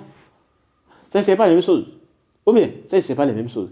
De la même manière également, est-ce que lorsque l'information t'est parvenue de la part de quelqu'un qui est digne de confiance, la manière que tu auras la certitude par rapport à l'information, est-ce que ça serait la même chose par rapport à l'information qui t'est parvenue de la part de quelqu'un qui est faible, de quelqu'un qui a des problèmes de mémoire? Ça, c'est pas la même chose. Donc, on se rend compte que les degrés de certitude ne sont pas les mêmes. Les certitudes ne sont pas les mêmes. Les degrés là, ce n'est pas les mêmes. Si l'information t'est parvenue de la part de quelqu'un qui est quelqu'un qui était à côté, tu connais telle personne, tu sais très bien que la personne tu connais la personne parce que vous êtes proches. Vous avez cheminé ensemble, vous avez même vécu ensemble pendant des années et autres là. Maintenant, quelques temps plus tard, la personne a voyagé. Et après, maintenant, la personne dit quoi? Vous vous rencontrez, la personne dit il y a ce qui s'est passé. Tu connais la personne. Quand la personne va te faire parler d'une information qu'il a pris connaissance, tu vas douter de ça? Tu ne vas pas tout dire ça. Mais tu les connais. Tu connais cette personne-là. Maintenant, là, c'est les hadiths. Qui sont les gens qui connaissent les rapporteurs? Ce sont les savants des hadiths. Les savants des hadiths, ce sont ceux qui connaissent les rapporteurs, les citations des rapporteurs. Au point où même, il y a certains savants, il suffit seulement, qui voient la chaîne de transmission, ils savent dire que ah non, ça là, la chaîne de transmission n'est pas authentique. Parce que c'est les gens qui sont dedans. Il faut regarder Abu Hatim al-Razi, Yahya ibn Sa'id Yahya ibn Ma'in, Yahya ibn Sa'id al-Qattan, l'imam Ahmed. C'est les imams dans l'ancien des hadiths. Ils connaissent très bien la situation des rapporteurs. Ils voient déjà comme la chaîne de transmission, ils connaissent déjà l'état de la chaîne de transmission. Ils connaissent déjà l'état de la chaîne de transmission. Ah, ok, non, cette chaîne, ça a un problème. Ils connaissent déjà. Pourquoi? Parce que eux, c'est leur domaine. C'est un peu comme dans la vie courante. On prend l'exemple de quoi? Des docteurs. Il y a un docteur qui est là. Le docteur, qu'est-ce qui se passe? Le docteur, il a fait quoi? Le docteur, il a comment on appelle? Quelqu'un, il a fait la médecine. Donc, il connaît l'état du patient. Il y a certains docteurs, quand ils voient les patients, ils savent déjà quoi? C'est que les patients, les problèmes que les patients ont de façon générale. Plus qu'encore, quand le docteur vient pour toucher la personne, pour l'examiner. Maintenant, est-ce que quelqu'un qui n'a jamais fait la médecine, maintenant, toi, tu viens, on vient, quelqu'un qui n'a rien à voir avec la médecine, avec les combats, il n'a rien à voir. Maintenant, quelqu'un, il est malade. Il vient toucher, il ne saura pas. Parce que ce n'est pas son domaine. C'est un peu comme également avec les mécaniciens. Il y a un mécanicien, il suffit de prendre la moto, ou bien le véhicule, peu importe, les mécaniciens de moto, les mécaniciens de véhicules, ou bien les vulcanisateurs, celui qui répare le vélo. Et seulement qui prend le moyen de déplacement qu'il répare, c'est un mécanicien de moto, donc il prend la moto, il fait tout. Il suffit seulement qu'il prend la moto, il va démarrer ça, et le truc là, il peut déjà détecter si la moto a un problème ou pas, parce que c'est son domaine. Pareil également avec les mécaniciens de quoi? Avec les mécaniciens du véhicule. Il suffit seulement qu'il démarre le véhicule, il peut déjà savoir si le véhicule a un problème. Là où le problème, il peut même détecter. Là où se trouvent les problèmes. Si c'est au niveau du moteur, c'est au niveau du sol, il peut déjà détecter. Pourquoi? Parce que c'est son domaine. C'est comme ça également. Les savants des hadiths, ils peuvent déjà détecter s'il y a un problème dans la chaîne de transmission. S'il y a un problème avec un hadith. Parfois, il y a certains hadiths, s'il y a certains savants des hadiths, on vient de présenter les hadiths, il dit que non, les hadiths n'est pas authentique. Non, les hadiths n'est pas authentique. Sans même quoi? Sans même étudier d'avoir en détail les hadiths. Pourquoi? Parce que c'est leur domaine. Ils peuvent déjà savoir que si ces hadiths-là a un problème ou pas. Maintenant, lorsqu'on rentre maintenant dans les détails pour voir et on se rend compte que les hadiths ont un problème. Ah, donc les savants avaient raison. Ça, c'est connu. C'est connu avec les savants des hadiths. Mais il y a des égarés, tels que les Ousmane Tibera, les Ismaël Mounir, les Youssou Kordowi, qui viennent, ils vont rentrer faire les hadiths. Ils ne savent même pas. Déjà même, ils vont te dire quoi? Par exemple, les hadiths d'Aïcha, ils vont te dire que les hadiths d'Aïcha n'est pas authentique. Pourquoi c'est pas authentique? Ils vont te dire, donc, Hicham ibn Urwa, quand il est parti au Cham, il y a ceci, il y a cela. Ils t'amènent des patati patata. Tu vois que c'est les gens qui parlent avec passion. Quand tu regardes les gens, tu te rends compte que c'est les gens qui parlent avec passion. Qui ne connaissent même pas la scène des hadiths. Par rapport au fait de quoi, Hicham ibn Urwa, on va venir par rapport à ce sujet-là, Inch'Allah, plus tard. Quand on va parler de quoi? La biographie d'Aïcha radhiyallahu anha. Les gens qui viennent rejeter sur qu'elle s'est mariée à l'âge de 6 ans ou bien 9 ans. Là. Elle s'est mariée à l'âge de 6 ans et elle a consommé les mariés à l'âge de 9 ans. Là. Il y a des gens qui rejettent. Jusqu'aujourd'hui, il y a des gens qui ne croient pas ça. On te dit, ah non, c'est 6 ans. Quand vous avez déjà rejeté au soin par rapport à ça, ils vont t'amener des arguments mais qui ne tiennent même pas debout. Oh non, que c'est un enfant et autre là. Oh non, c'est un enfant et autre. Non, non. Comment on peut dire que le prophète a fait ça là? Mais la réalité est là. Pourtant, les savants sont unanimes par rapport à ça. Aucun savant n'a contesté ça. Ibn Abdelbar rapporte le consensus. Ibn Kathir rapporte le consensus. Plein de savants ont rapporté le consensus. Sur ce mariage de Aïcha radhiyallahu anha, que Aïcha s'est mariée à l'âge de 6 ans. Et elle a consommé le mariage à l'âge de 9 ans. Hein? Les gens ils vont s'attaquer, ils vont démontrer coûte et coûte qu'Aïcha s'est mariée à l'âge de 18 ans. Ils vont chercher pourquoi? Parce que pour eux, là, dans les têtes, là, on ne peut pas se marier avec ça. Là. Mais au même moment, évidemment, même là, ok, les filles du prophète, vous allez dire quoi? Les filles du prophète, vous allez dire quoi par rapport à ça? Hein? Les filles du prophète, sallallahu alayhi wa sallam. Le prophète a reçu la révélation à quel âge? À l'âge de 40 ans. Le prophète s'est marié à quel âge? Autour de 25 ans. Autour de 25 ans. Donc, entre 25 ans et 40 ans, il y a combien de cas? Il y a 15 ans. Donc, après le mariage du prophète, il a reçu la révélation à quel âge?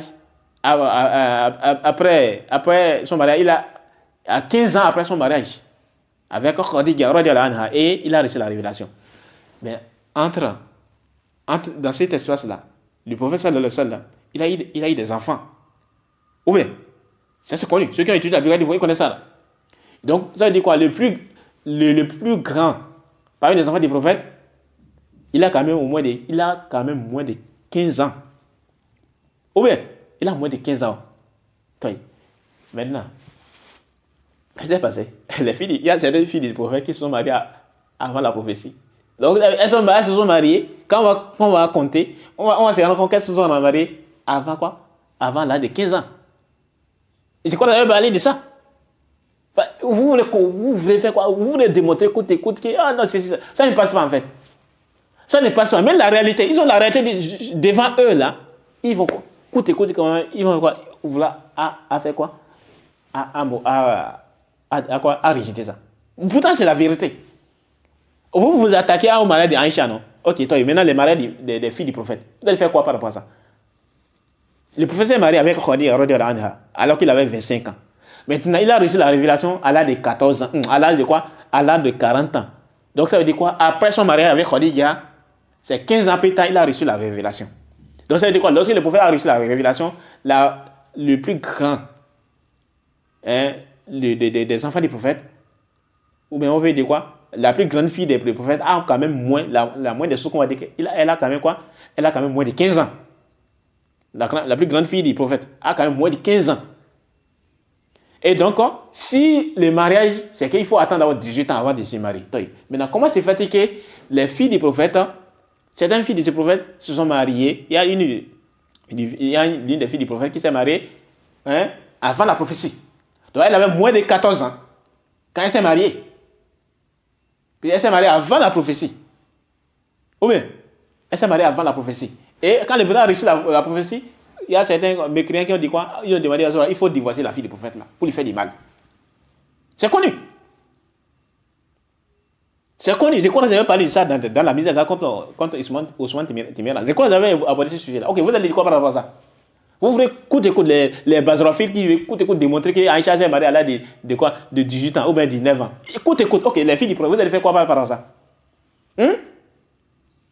Vous allez faire quoi par rapport à ça? Vous allez prendre ou bien vous allez rejeter aussi comme à votre habitude. Ça ne passe pas en fait. Il faut arrêter de jouer avec quoi? Avec la raison des gens. Ça ne sert à rien en fait. Les tests sont venus, la seule parole des Coran, quand ils voient les choses, c'est quoi? Nous avons entendu, nous avons obéi. C'est ça en fait. Pas besoin de oh non, comme ça. Les mécréants n'ont rien à nous apprendre de notre religion. Nous, on n'est pas là pour plaire aux mécréants. Quand les mécréants sont d'accord avec nous, quand ils sont d'accord, ils sont en approbation, alors on va approuver, on va accepter. S'ils ne sont pas d'accord, alors on va essayer de déformer, on va essayer de les interpréter. Pourquoi? Ou bien on va essayer même de rejeter ces thèses-là. Ça ne passe pas comme ça. Il faut arrêter ça en fait. Ça, ce n'est pas digne d'un croyant. Quelqu'un qui se réclame de la religion islamique. Ça n'est pas digne d'une personne. Donc ça veut dire quoi? Ce sont maintenant les mécréants qui sont quoi? La balance maintenant. Pour pouvoir savoir que ça c'est vrai ou bien c'est faux, c'est maintenant l'approbation des mécréants. Si les mécréants disent que c'est vrai, alors que c'est bon, alors on va dire que c'est vrai. Si les mécréants disent donc non, c'est pas ça, on va essayer quoi? De rejeter les thèses n'est pas ressenties. C'est inventé. Oh non, c'est n'importe quoi. Oh non. On va essayer de chercher même des arguments qui ne tiennent pas debout. Hein? Il y a même certaines. À l'époque du prophète, il y a même certains enfants qui ont été mariés même à bas âge. Et le prophète n'a pas réprouvé ça. Et quand j'avais abordé ces points-là dans la mise en garde contre Ousmane Timera. Donc il va falloir arrêter ça en fait. Arrêtez ça. Ça ne sert à rien en fait. On va continuer. Excusez-moi pour avoir duré. C'était juste une parenthèse par rapport à ce sujet. Et donc, comme je disais, premièrement, par rapport à cette condition, toute condition qui ne figure pas dans les livres d'Allah, elle est caduque, même si c'est 1000 conditions. Comme le prophète l'a dit, sallallahu alayhi wa sallam. Et Allah nous a conditionner l'acceptation d'un récit par quoi? Le fait que la personne a digne de confiance. Maintenant, lorsque la personne n'est pas digne de confiance, ça c'est autre chose. Ça c'est autre chose. Mais lorsque la personne est digne de confiance, telle personne rapporte de telle personne qui rapporte de telle personne, et c'est des rapports qui sont dignes de confiance, pour quelle raison on ne va pas accepter? Pour quelle raison on ne va pas accepter? Hein? Et je vais donner un exemple. Je donne un exemple. Le cheikh Ibn Baz maintenant. Je donne un exemple. Le cheikh Rabi dit qu'il a entendu le cheikh Ibn Baz dire que le cheikh Mohamed Ibrahim le cheikh a dit telle chose. On va douter de ça. On va douter de ça. Le cheikh Rabi, il fait pas des toudab de cheikh Ibn Baz. Et il a une grande place auprès de cheikh Ibn Baz. Le cheikh Ibn Baz a côtoyé le cheikh Mohamed Ibrahim pendant 10 ans.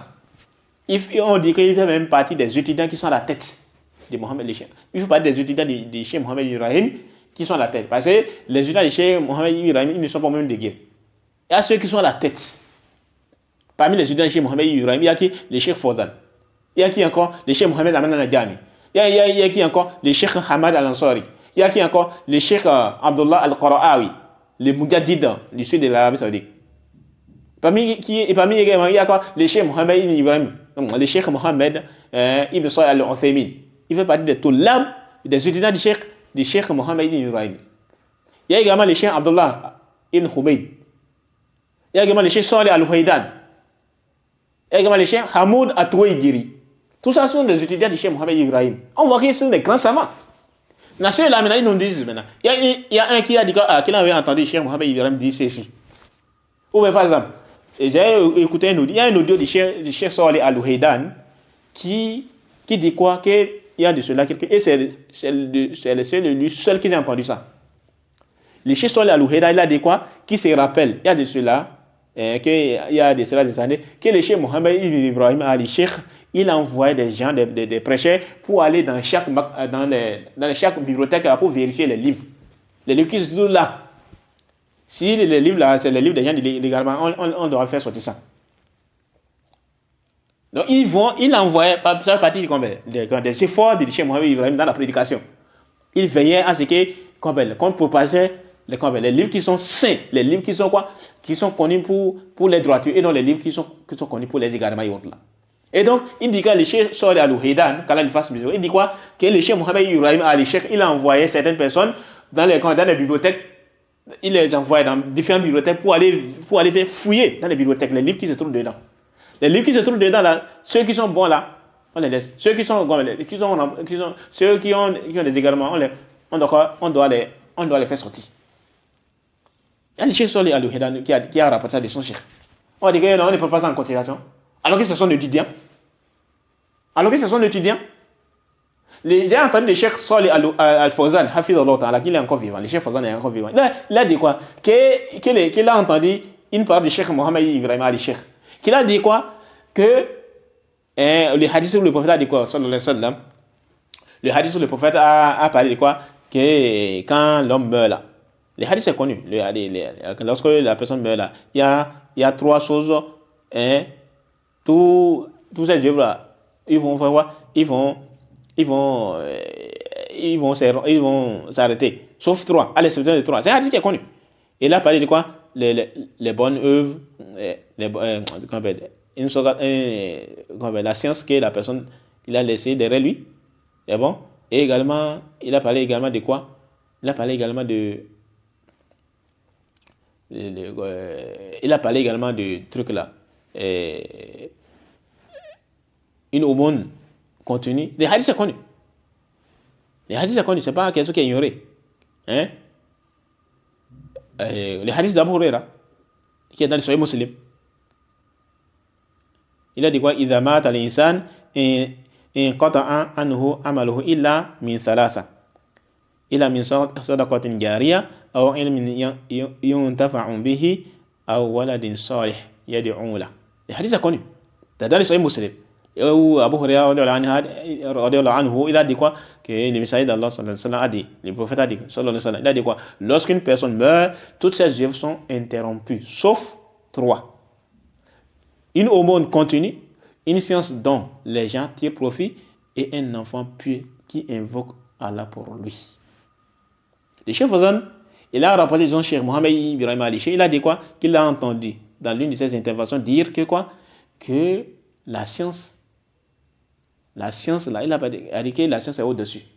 Pourquoi? Parce que, qu'est-ce qui se passe avec la science? Quand les sciences disent ça, ça fait longtemps qu'ils avaient écouté le chef Fazan dire ça.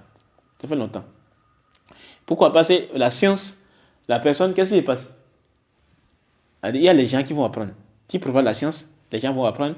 Et qu'est-ce qui va se passer? Les gens, ils vont faire quoi? Quand ils vont apprendre, ils vont transmettre de génération en génération. Ils vont transmettre de génération en génération. Tu as appris la science. Tu as transmis ça. Ensuite, maintenant, les gens, ils vont transmettre ce qui t'a là. Ce qui t'a transmis là. Et ainsi de suite. Ça, c'est en train de transmettre. Il faut regarder. Abu Huraira l'a rapporté, les hadiths. Et ça, on essaie de transmettre ça jusqu'à notre époque là. L'imam Malik, l'imam Shafi et autres là. Ils nous ont laissé les sciences. Et autres là. Aujourd'hui, on entend, l'imam Malik a dit, l'imam Shafi a dit, l'imam tel a tel, jusqu'à aujourd'hui. On continue toujours de bénéficier. Il y a une barre.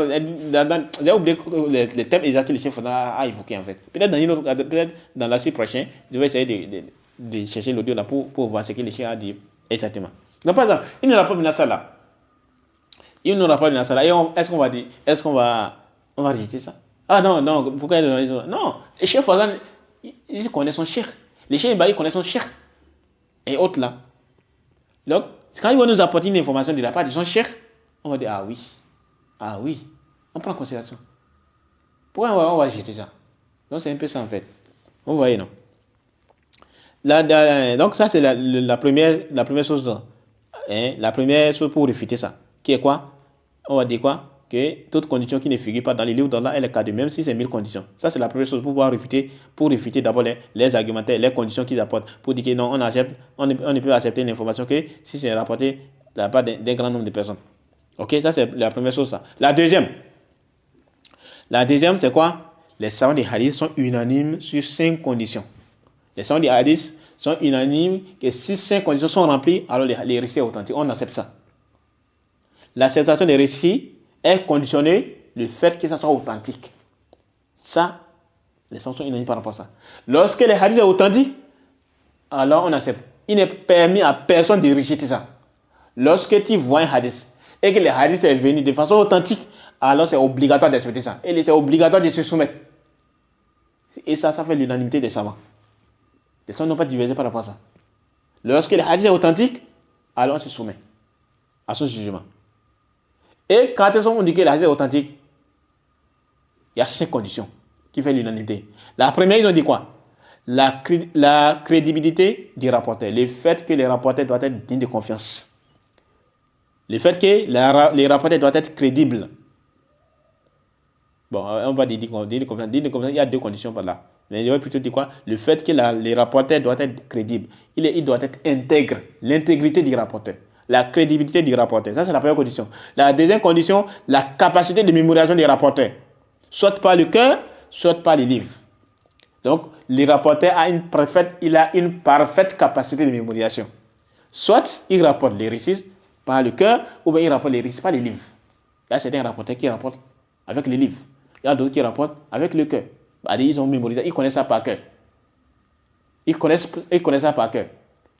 Et donc, les rapporteurs doivent avoir une parfaite capacité de mémorisation. Ça, c'est la deuxième condition. La troisième condition, les rattachements de la chaîne de transmission. La chaîne de transmission doit être liée. Il ne doit pas être coupé. Il ne doit pas la couper. Il ne doit pas avoir coupé dans la chaîne de transmission. C'est-à-dire quoi? Les rattachements de la chaîne de transmission, c'est-à-dire qu'il ne doit pas avoir une coupure entre celui qui rapporte et celui de qui il rapporte. Ça veut dire quoi? Les récits, par exemple, telle personne, par exemple, Ibrahim a pris les récits.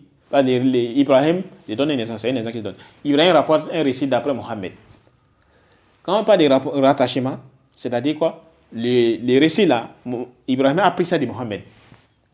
Soit il a entendu Mohammed dire, ou bien il y a quelqu'un qui a entendu l'histoire de Mohammed et il a entendu ça et Mohammed a approuvé, il n'a pas récité ça, ou bien il a pris ça dans les livres de Mohammed.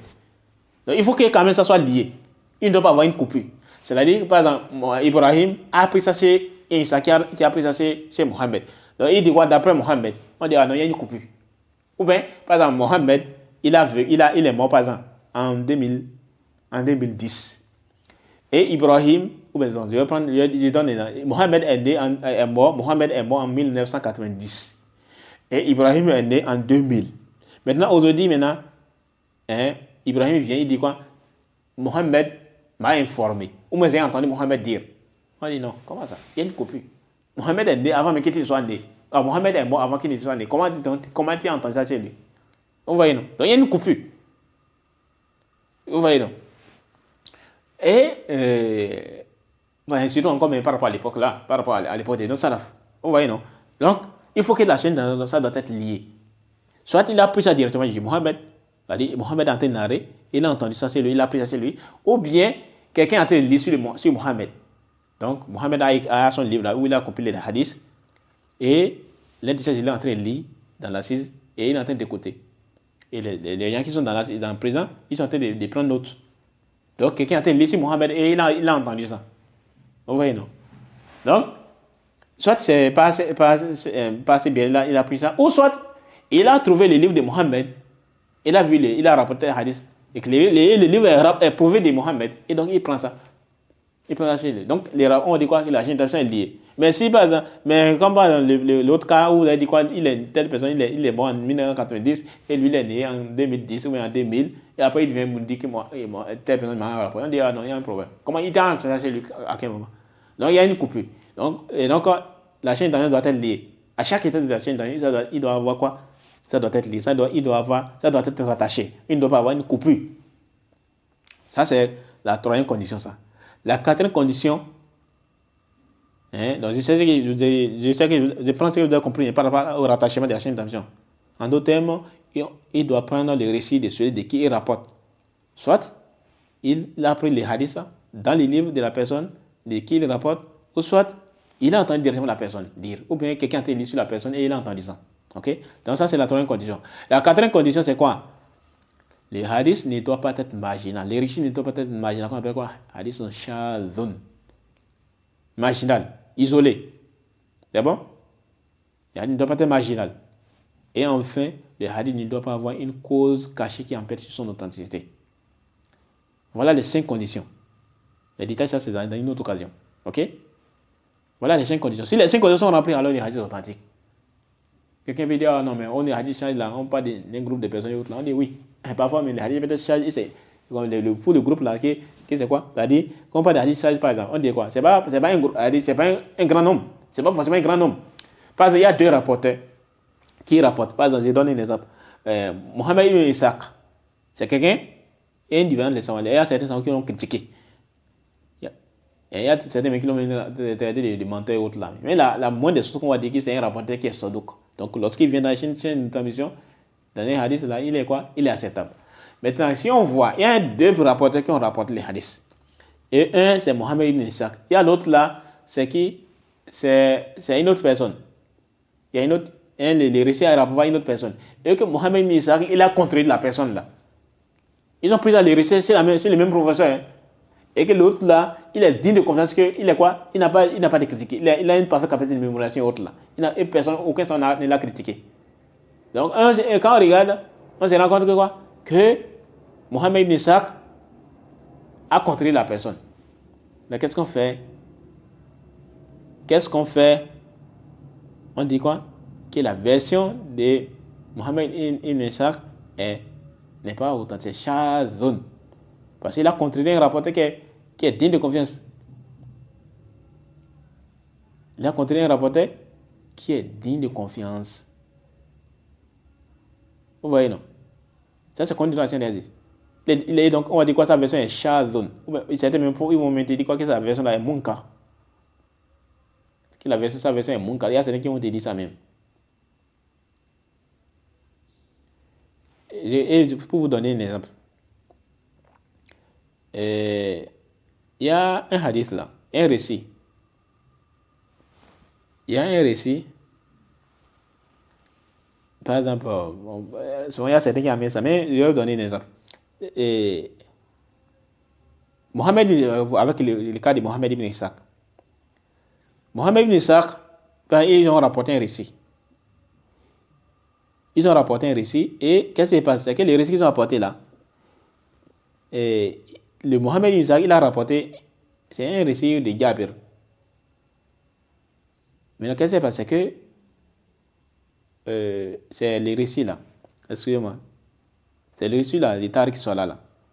Les récits de Abdullah, de Jabir, où on a posé la question à Jabir, quelle est la différence? Le récit est connu. Mujahid a dit quoi que Jabir ibn Abdullah a été questionné. Quel acte fait la différence entre la mécréance et la foi pour voir l'époque du prophète sallallahu alayhi wa sallam? Et la réponse de la prière. C'est un récit qui est connu. Les récits a été rapporté par l'imam de la Kaï et pas l'imam pas l'imam pas l'imam Mohamed ibn Nasr al-Marwazi dans son livre Tanzim Qadr Salah. C'est un récit qui est connu. Beaucoup de nos frères saguons les apôtres pour rendre migrants celui qui délaisse la prière. Il te dit mais qui a un conseil des compagnons et il amène les récits. Mais est-ce que c'est d'abord ces récits authentiques?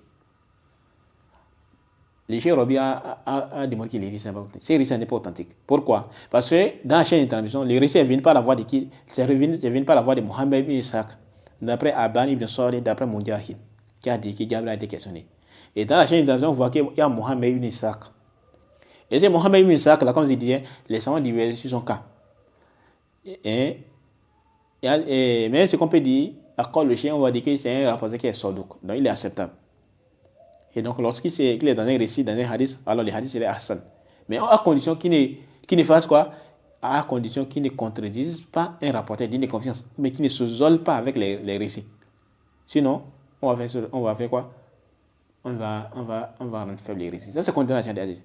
Et c'est le cas ici avec les hadiths là, les récits là, qui parlent de quoi? Quelle est la différence? Quel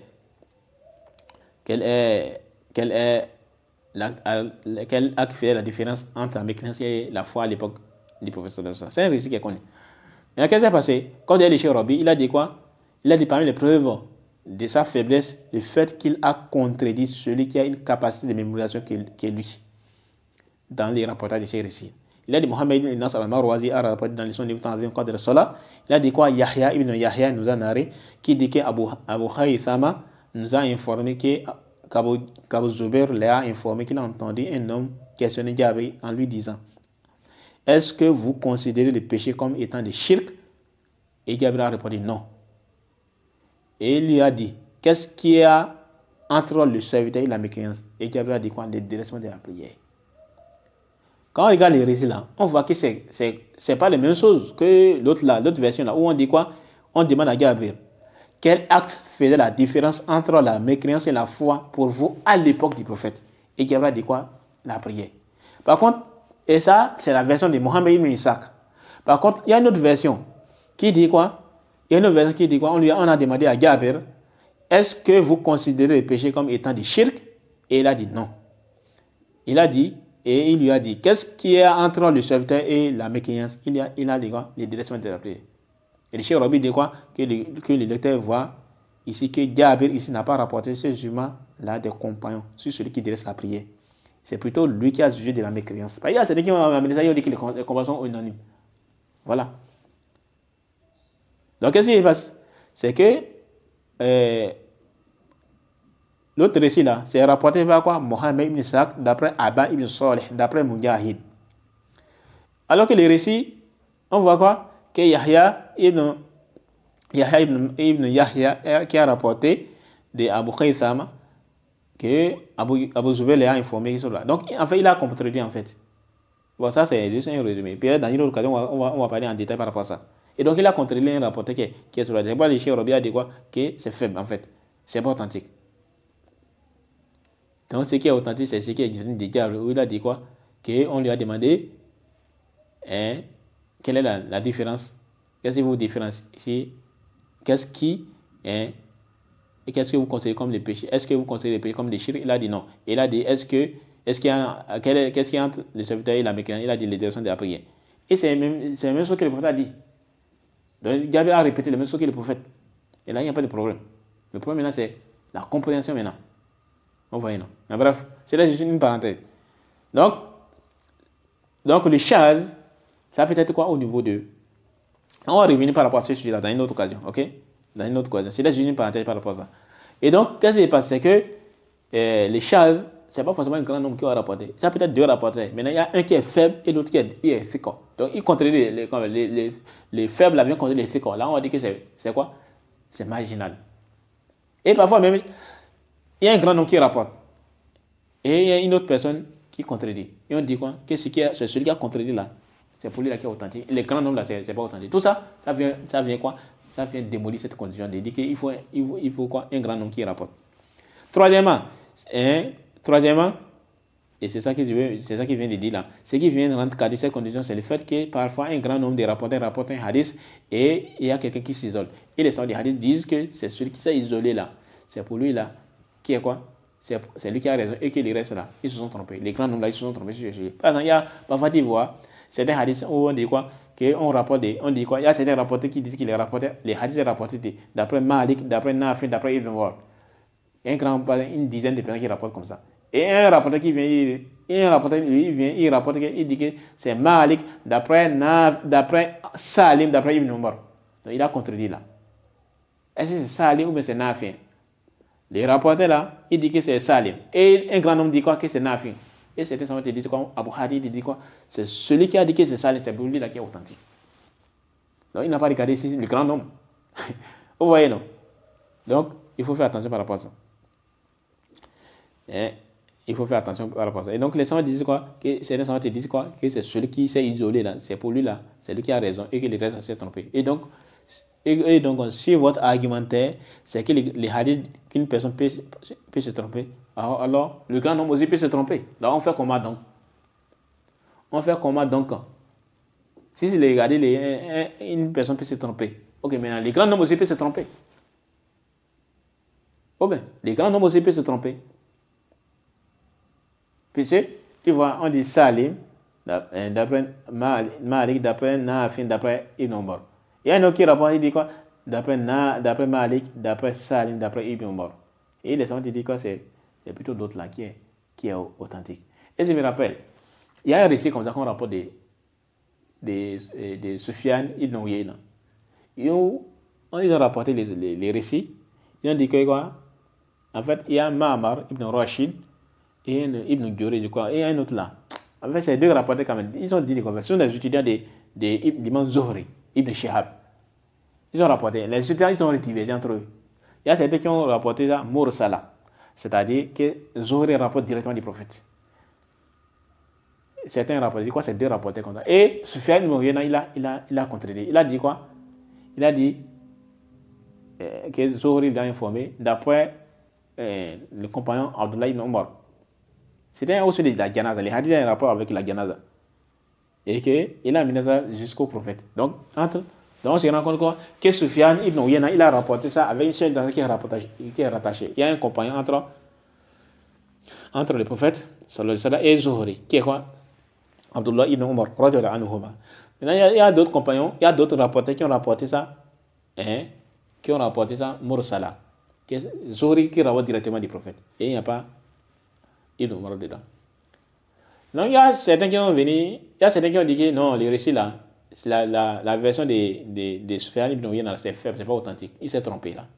Il y a certains les gens sont même venus. Il y a Ali al-Medini qui est venu pour demander à Sufyan ibn Uyayna, il a dit, toi tu as dit ceci, alors que telle personne, il s'était contredit. Il a dit quoi? Il a dit, Wallahi, j'ai entendu sourire comme ça, qui s'est rapporté là. Les gens ont même rapporté, même de quoi? Les gens ont rapporté, excusez-moi, les gens sont venus voir Sufyan ibn Uyayna. On l'a repris plusieurs fois. C'est ça. Et là, il a refusé de revenir. Il a dit, Wallahi, j'ai entendu sourire. C'est pas une seule fois, ni deux fois. Il a entendu ça plusieurs fois dire cela. Ils l'ont fait revenir, il a refusé de revenir. C'est pourquoi certains ont dit que Sufyan ibn Uyayna s'est trompé là. Les gens disent, il y a Cheikh Abani qui a refusé. Il a dit, comment ça? Sufyan ibn Uyayna, c'est un hujja, c'est un argument. Comment on va dire qu'il s'est trompé? Il est un argument. Et les gens sont venus pour lui faire reprocher. Ils ont dit que toi, tu dis que les récits est venu comme ça. Alors que les autres là, ils ont reproché ça comme ça. Et il a dit quoi? Wallahi, c'est comme ça que j'ai entendu ça Zuhri. Il n'a pas entendu ça. C'est pas une seule fois, ni deux fois. Je l'ai entendu ça plusieurs fois. Il m'a dit ça plusieurs fois. Je l'ai entendu ça plusieurs fois. C'est pourquoi le Cheikh Abani dit quoi? Que si on renferme la version de cela, non. Il a réfuté ça. Le Cheikh Abani a réfuté ça. Ceux qui sont venus pour vous dire que la version de Sufyan ibn Uyayna est faible. Il les a quoi? Il les a réfutés. Il dit comment on va dire que c'est faible? Comment on va dire que Sufyan ibn Uyayna s'est trompé là? C'est-à-dire, imaginez, tu viens pour dire que telle personne s'est trompé sur le sujet. Tu les reprends par rapport à ça. Et la personne, il refuse de revenir. Il dit que non, je ne me suis pas trompé sur ça. La personne, c'est comme ça qu'on m'a rapporté ça. Et c'est pas une seule fois que la personne m'a dit ça, ni deux fois. Il m'a rapporté ça plusieurs fois. C'est comme ça qu'il m'a rapporté ça. Bien sûr que Basile me dit que, même si les autres m'ont contredit. C'est-à-dire, il y a certains savants qui sont même étonnés par rapport à la faiblesse de Soufiane Ibn Uyayna par rapport à ces récits-là. Il dit que c'est comme ça que ce jour il m'a rapporté ça. Il ne m'a pas dit ça, c'est pas une seule fois il m'a dit ça, ni deux fois, ni trois fois. Il m'a rapporté ça plusieurs fois. Bon, il a dit, c'est pas une seule fois ni deux fois. Il m'a rapporté ça plusieurs fois. Et j'ai entendu ça dire ça plusieurs fois. C'est pourquoi certains ont dit que la version de Soufiane Ibn Uyayna est faible là. Ah non, ça c'est vraiment une erreur. Comment on va rendre faible un récit? Soufiane Ibn Uyayna, c'est quelqu'un qui est quoi? C'est un rapporteur digne de confiance. C'est un rapporteur digne de confiance. Comment on va dire qu'il s'est trompé par rapport à ça? C'est pas qu'il a venu à réfuter les gens là. Vous voyez, non? Vous voyez, non?